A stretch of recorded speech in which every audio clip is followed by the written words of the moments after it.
We live in a world that just never stops talking. But what if the real key to strength, to clarity, isn't in adding more noise, but in taking it away? Today we're going to dive into the ancient wisdom of Stoicism to find power in a place most of us completely overlook: silence. Think about it. The second there's a lull in conversation, what do? We scramble to fill it. It feels awkward, right? Almost empty. But why is that? In our super-connected world, we've basically been trained to see silence as a void. But the Stoics, they saw it as the exact opposite. The attack on our quiet time starts the moment we wake up. It's just this constant stream of pings and buzzes and alerts, all demanding our attention right now. And it's not just the digital noise, is it? We're swimming in this sea of outside opinions from social media, the news, even from our friends and family, all telling us what to think, how to feel. And maybe the loudest noise of all is the one that's inside our own heads. You know that one. That constant chatter of worry, of anxiety, and self-doubt that can so easily drown out our own inner voice.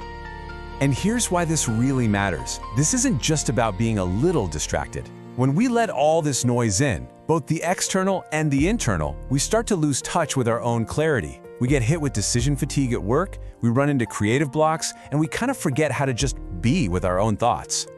It's honestly amazing how perfectly the Stoic philosopher Epictetus diagnosed our modern problem 2,000 years ago with this one simple observation.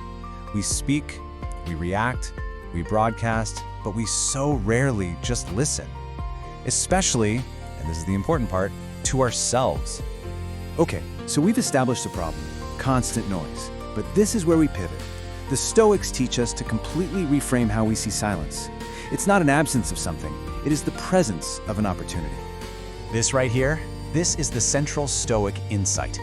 Silence isn't empty. It's the fertile ground where our own wisdom, our own clarity, and our own self-awareness can finally start to grow, completely free from the noise of the outside world. So, how do we tap into this power? Well, let's turn to three of the greatest Stoic masters to be our guides. We're going to look at Marcus Aurelius, Seneca, and Epictetus. And believe me, each one has a crucial lesson for us on the practice of silence. First up, Marcus Aurelius. Now, this guy was a Roman emperor, literally one of the most powerful men in the world.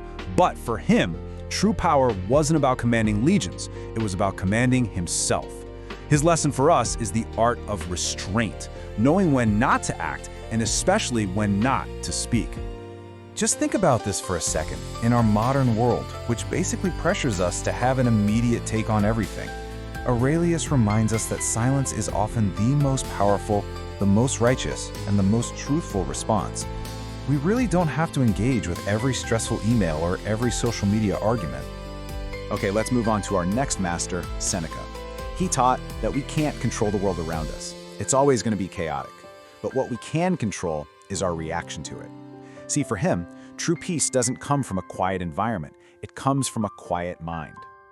You've probably heard this one before, but let's really think about what it means.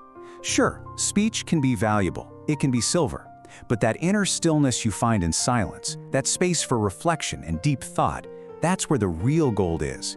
It's where we master our reactions and find our focus. And finally, we have Epictetus. He saw silence as an active discipline. For him, it wasn't about being passive at all. It was a form of rigorous training for the mind. It's the practice that lets you gain true self-control. This discipline creates this crucial little gap between a stimulus and our response. And in that silent space, whether it's before you answer a tough question at work or before you react to criticism, we can observe things as they really are, understand without rushing to judgment, and stop our fleeting emotions from controlling our words and our actions. All right, we've got the wisdom from the masters, but how do we take these powerful ideas from ancient Rome and actually apply them to our lives right now? It's time to get practical. This is so simple, but it is so effective. Just 1 minute of stillness in the morning can fight off that decision fatigue and really set the tone for your whole day. In a heated meeting, a deliberate pause isn't weakness, it's control. And a few moments of quiet reflection at night, that helps you process the day and get ready for the next one. So, what's the ultimate goal of all this practice? What's the big reward? It's about building something unshakable inside of you. The Stoics called it your inner citadel, or your inner fortress, a place of peace and resilience that no amount of chaos out there can ever touch. This contrast is so important. We're often taught to see noise as engagement and silence as weakness. But the Stoics, they flip that script completely. Noise leads to distraction and knee-jerk reactions. But silence, when you practice it with intention, becomes a weapon for clarity, for control, and for patience. And right here, Marcus Aurelius gives us the ultimate destination of this whole journey. The most peaceful vacation spot, the most serene retreat you can possibly find. It isn't somewhere out there in the world. It's already inside you. You just need to quiet the noise to be able to find it. So I'll leave you with this. The world is always going to be loud. The question isn't whether the noise will ever stop. It's whether you will choose to listen to the silence. It's there. It's waiting for you. So where will you find it today?